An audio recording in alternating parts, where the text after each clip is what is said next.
Hello friends, today we are going to talk about another landmark case which is State of West Bengal versus Union of India 1963.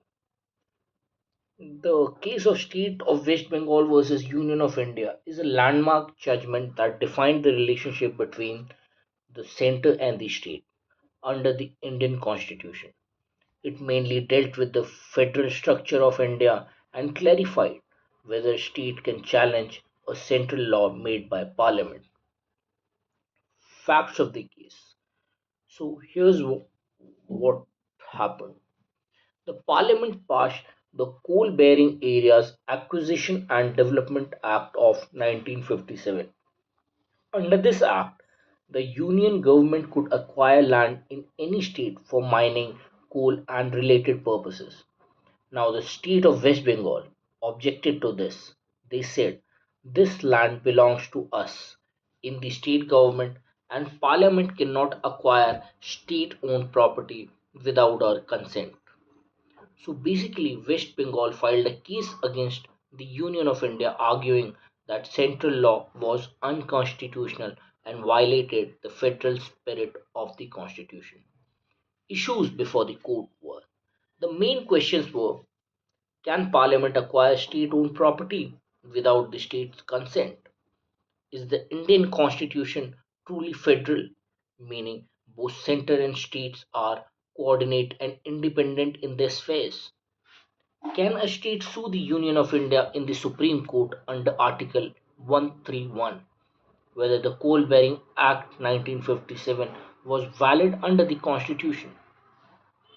Articles which are involved in this case are Article 131, original jurisdiction of the Supreme Court in disputes between center and states. Article 246, distribution of legislative powers between center and state.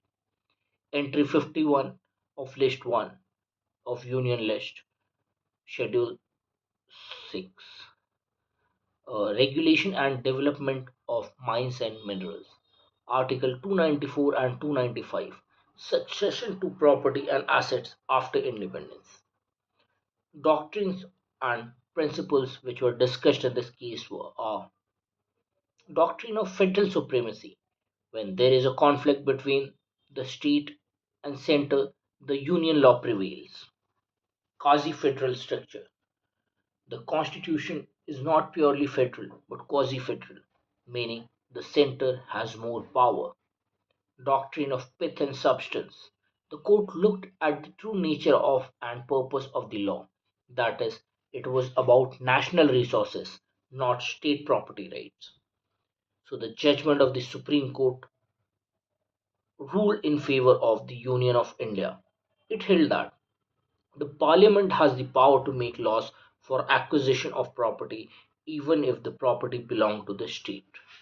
The Indian Constitution is not truly federal but quasi federal, meaning that the center is stronger and the state are subordinate in some respects.